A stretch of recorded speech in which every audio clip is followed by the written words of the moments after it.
Puan, saya sama beliau kan ketemu baru sekarang. Dan dari kejauhan kan kita juga melakukan sawang sinawang ya, ngelihat-ngelihat, terus ngukur-ngukur, mengira-ira gitu ya. Dan saya menemukan malah Mbak Puan ini jauh lebih dewasa daripada yang saya sangka. Jauh lebih tajam pikirannya daripada saya sangka, dan jauh lebih sareh atau bijaksana dibanding yang saya duga-duga gitu. Jadi saya bersyukur. Dan yang paling saya kagumi pada malam ini sebenarnya acara ini berlangsung karena kebesaran jiwanya Bu Mega. Anda tahu kan sekarang ini kan ada alat untuk memecah belah yang sangat efektif yang namanya medsos, YouTube dan seterusnya. Saya kan dipermusuhkan, diadu domba sama Bu Mega, kadang-kadang sama Habib Rizik, kadang-kadang sama Habib Bahar, kadang-kadang Bukaru Sopoai. Sama setan saya tidak pernah dipermusuhkan, padahal saya musuhan benar sama setan. Saya dipermusuhkan dengan orang-orang yang sebenarnya saya sayangi dan saya cintai. Dan Bu Mega tidak terpengaruh sedikit pun oleh permusuhan itu. Bu Mega tidak punya rasa marah kepada saya, benci kepada saya, bahkan ngoyak terus. Beliau yang mendahului saya, Cak Mbok datang 3 tahun. Beliau juga pernah datang ke Markas Maya untuk menyampaikan hajatnya Bu Mega. Pak Idham Samawi juga menyampaikan. Dan baru sekarang ini kita temukan karena saya sudah lega menemukan Indonesia yang akan datang, yang akan luar biasa. Jadi saya itu tiap malam minta mimpi kepada Allah, minta dikasih petunjuk. Dan seminggu yang lalu sebelum saya menyusun konsep-konsep untuk malam hari ini, saya itu dikasih mimpi oleh Allah. Saya pergi ke Siberia, kemudian mampir ke Ukraina, kemudian mampir ke antara Amerika Serikat dengan Amerika Latin. Kemudian begitu saya pulang ke Indonesia, itu saya melihat tulisan kain yang sangat panjang yang berwarna ungu. Ungu itu warna surga, dan ungu itu dalam bahasa Jawa adalah bangkit, bangun. Kita sekarang ini tertidur sangat lama sambil bertengkar. Besok kita akan bangun dengan kerukunan dan kemesraan gitu ya. Dan di kain panjang berwarna ungu itu saya membaca tulisan Lailatul Qadar. Sehingga saya khusnudon, bukan ngeramal. Saya khusnudon, saya berpikir positif bahwa insya Allah tahun ini adalah tahun di mana Allah ngasih Lailatul Qadar kepada bangsa Indonesia. Akan terjadi putaran zaman yang tidak Anda duga-duga. Akan terjadi perubahan-perubahan yang Anda tidak perhitungkan. Dan itu kita harus antisipasi bahwa perubahan itu kalau terjadi harus menjadi lebih baik dari yang kemarin. Harus lebih baik dari segala hal gitu ya. Nah, dan saya senang sekali mendengarkan jawaban Mbak Puan tadi, luar biasa menurut saya. Artinya saya enggak pernah berpikir Mbak Puan akan menjawab seperti itu gitu loh. Artinya kalau nggak pernah ketemu nggak tahu Mbak Puan. Ya. Jadi harus sering-sering ketemu. Ya tapi kan denger-denger lah ya. Ya kan mana berani kalau belum jelas PDI adalah pengayoman. Kalau sudah pengayoman saya masuk sini. Gitu. Kemarin kan masih perjuangan, aku ini kok berjuang. Aku dikenek ini, lah kita laporkan gitu. Saya takut begitu saya dapat informasi dari Allah bahwa PDI itu sekarang PDI pengayoman, maka saya saya datang ke kebagusan. Saya datang ke langsung. Cuman saking semangatnya saya sampai jalan-jalan dan di YouTube dan siaran langsung itu saya kelihatan ngos-ngosan. Hingga saya kemudian dikritik oleh banyak netizen dan saya dapat WA, "Cak, santai aja, ngerokok dulu." Ya kan enggak mungkin bisa merokok di sini, dan ini saya saya itu kalau enggak ngerokok, saya itu pekewo sama Allah. Allah itu menciptakan tembakau. Terus diapain? Apalagi kalau sampai saya anti tembakau, kan saya berhadapan sama malaikat. Anti tembakau kan ya? Duduk kan gitu kan. Jadi saya enggak berani anti rokok, enggak berani. Kalau memang rokok itu tidak baik, tolong para dokter, para ilmuwan melakukan penelitian tembakau itu diapain supaya manfaat. Karena tidak mungkin Allah ngasih tanaman tanpa manfaat. Oke, kalau teknologi dari tembakau menjadi rokok itu tidak bermanfaat, tolong teliti lagi, dibikin apa sayur kayak alap kayak gitu loh. Supaya manfaat, karena tidak mungkin tidak manfaat. Rabbana ma khalaqta hadza batila. Jelas ya? Tidak mungkin Allah menciptakan siapapun dimanapun tanpa manfaat. Karena itu saya sangat mantap malam ini karena kita memang wajib jadi orang Indonesia, bukan kebetulan. Kita ditakdirkan, diwajibkan untuk membela Indonesia, membangun Indonesia, mewangikan Indonesia. Itu adalah takdir dan kewajiban. Itu amanah dan perintah Allah. Beliau diperintah jadi cucunya Bung Karno, mau tidak mau. Dan beliau taat. Dan seluruh bangunan cita-cita beliau dibangun berdasarkan perintah Allah itu. Jadi ini kita di sini perintah Allah. Jangan dibilang nggak syar'i. Syar'i banget ini. Ini syar'i karena itu syariat Allah. Syariat Allah itu artinya aturan Allah. Baik yang menyangkut orang sholat, ibadah mahdoh, maupun alam semesta, sungai, ekosistem, dan seterusnya. Maka di PDIP saya menganjurkan. Sekarang ekosistem di Indonesia kan negara yang paling subur, makmur, luar biasa.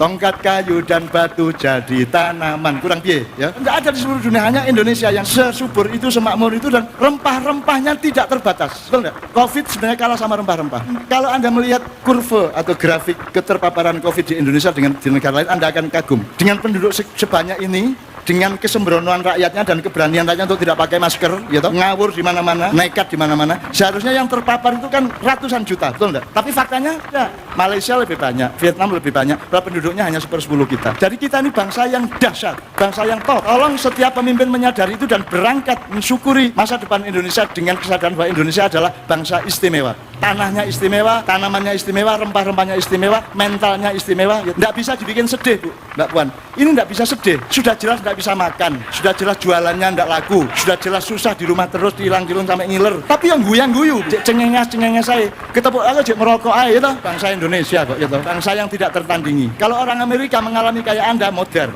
Orang Jepang, orang Cina mengalami kayak Anda, modern. Tapi kita tidak. Kita tetap bangkit. Kita punya Bung Karno di dalam jiwa kita. Saya tidak mengatakan Bung Karno itu nabi apa enggak, tapi pokoknya kan faktanya kita itu punya Bung Karno. Dan Nyun Sewu yang, mohon maaf ini Bu, yang Anda Mbak, ya aduh sepurane ya. Tapi jangan khawatir Mbak Puan, saya ini justru merasa lega karena dipanggil Mbah. Saya ini gelar saya Mbah, bukan profesor, bukan doktor, bukan menteri, bukan kiai, bukan habib, bukan gus. Saya ini Mbah. Dan saya seneng meskipun mangkel. Senengnya karena itu gelar yang paling dahsyat. Gini, kalau saya mbahmu, apakah saya harus pinter? Kalau saya tidak pinter, kamu pecat sebagai mbah enggak? Kalau saya tidak kaya, tetap mbahmu. Jadi tidak ada persyaratan-persyaratan keduniaan untuk seorang mbah. Yang penting aku mencintaimu dan kamu mencintaiku. Gitu aja. Jadi mbah itu hanya cinta. Itu yang namanya ekonomi keluarga Bung Hatta dulu, supaya kita itu punya jiwa kekeluargaan. Supaya mbah itu luar biasa. Yang orang Jawa ngerti ya, bahwa Mas Joko kelingan ya. Di Jawa itu Mbak Puan, ada namanya mbah itu sampai 18 tingkat. Mbah, buyut, canggah, wareng, udek-udek, gantung siwur, gerupak sente, debok bosok, gali asem, gerupak waton, cendeng, giyeng, cumpleng, ampleng, menyaman, menyo-menyo, dan ke-18 trah tumerah. Jangan ketawa.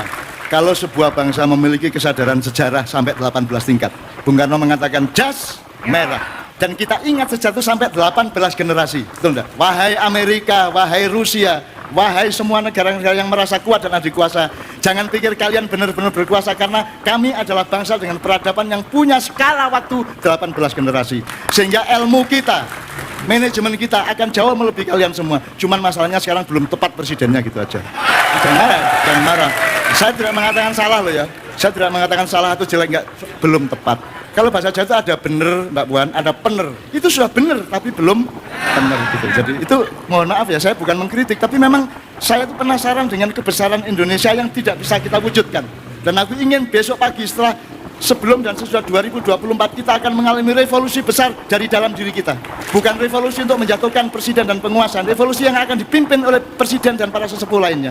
Mereka yang akan memimpin kesadaran baru, mereka yang akan memimpin melungsungi yang baru, mereka yang akan memimpin kelahiran kembali bangsa Indonesia dengan kesadaran sebagaimana Mbak Puan tadi sudah ungkapkan panjang lebar. Dan itu akan terjadi siklus itu. Saya tidak meramal, tapi akan terjadi siklus itu. Akan kabul doamu malam hari ini. Konco-konco, saya dikritik tadi karena di YouTube saya kelihatan ngos-ngosan. Terus saya disarankan merokok tadi. Cuman sampai sekarang saya belum dapat izin dari sebelah kanan saya. Sudah dari tadi tak gini-giniin kak.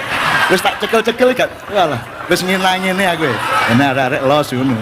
Salah satu yang ditakuti virus adalah,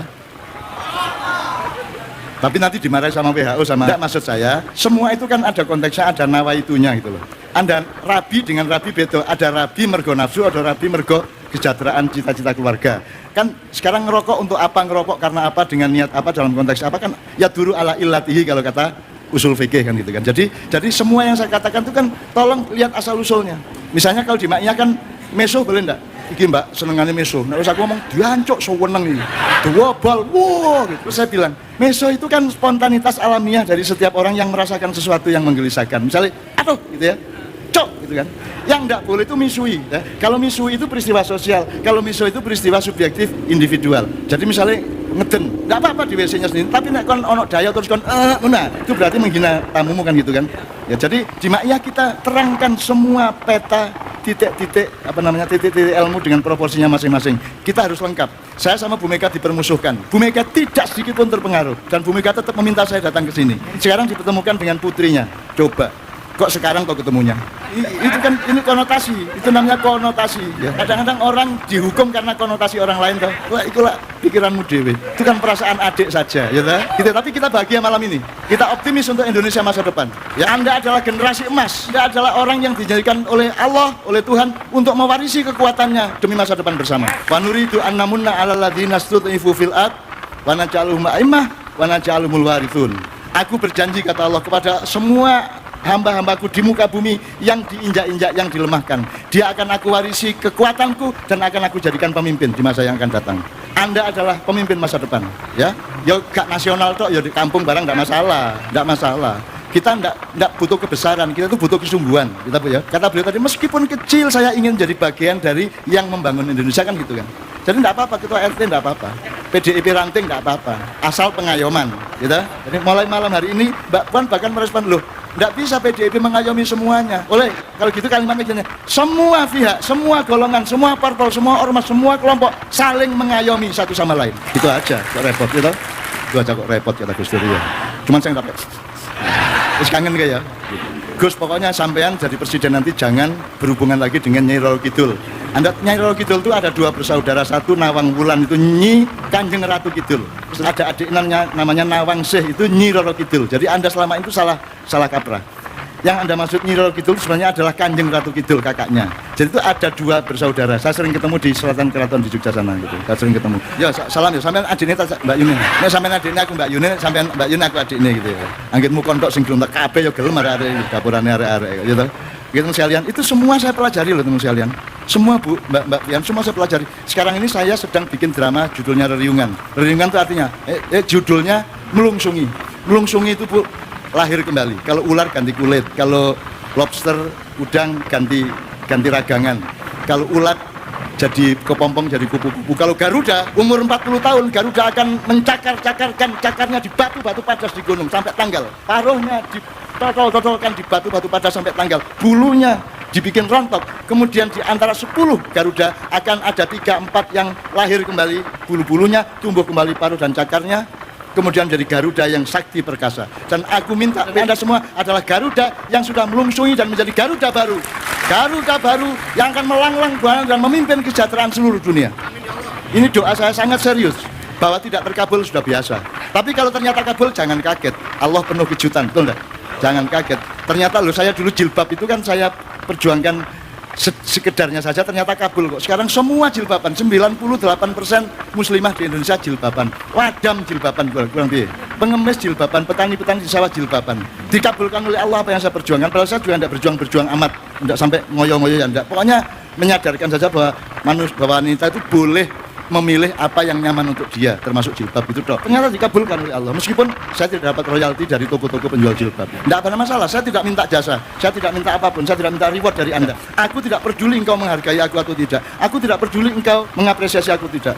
Aku tidak peduli. Aku hanya harus memastikan bahwa aku ridho dengan semua yang aku alami di dunia ini, supaya nanti kalau aku mati tidak menjadi hantu. Sebab kalau engkau belum ridho hatimu dalam hidup ini, begitu kau mati kau jadi hantu. Maka di drama Melungsumi itu semua namanya saya ambil dari nama jin dan malaikat. Tidak ada yang nama manusia. 92 orang yang ikut main drama itu. Semua namanya nama jin. Dan saya sudah minta kepada pimpinan-pimpinan jin itu dari Merak sampai Madura. Sudah saya temui mereka semua, minta izin namamu saya pakai untuk drama. Karena Indonesia sangat butuh melungsungi. Harus ada kesadaran baru. Harus ada cinta yang baru, yang refresh ya. Harus ada kebersamaan yang baru. Harus ada reriungan yang baru. Maka mereka kemudian mengizinkan dan tidak mengganggu pentas saya. Meskipun pemainnya sudah saya kasih sangu, kalau nanti kamu diganggu macam-macam, baca ini dan sebut namaku, saya bilang gitu. Jin kerungu jenengku itu, oh sampai melok mak iya, ngono akhirnya. Iya, jadi saya kan tidak pernah kejam sama jin. Saya kan tidak pernah siaran TV terus, nama takunu, ya tidukumullah. Kan tidak pernah. Terus jinnya tak ambil masukin botol. Nggak, saya selalu baik-baik sama jin. Saya selalu bergaul baik dan saya tidak melanggar perintah Allah untuk bekerja sama dengan jin. Saya tidak pernah kerja. Bahkan saya tuh kasihan sama setan, sama iblis itu saya tuh tidak tega. Dari dulu sampai sekarang setan iblis itu tidak bisa nggoda saya coba. Kan kasihan, betul enggak? Pekewo saya kadang-kadang ingin saya turuti dikit-dikit gitu. Tapi tetap tidak berani juga. Jadi saya tuh kalau sama manusia itu Masya Allah udah. Tapi kalau sama, jadi Mak Ihan kita tadi kan ada teman PDIP yang Mas Adian ya.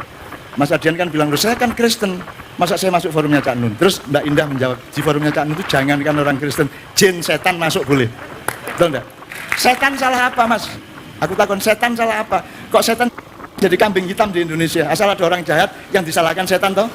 Setan salah apa? Dia memang tugasnya seperti itu dan dia tidak bisa berubah. Kalau Anda bisa berubah, Anda adalah makhluk kemungkinan. Kalau setan iblis makhluk kepastian, dia tidak bisa apa-apa. Harus seperti itu.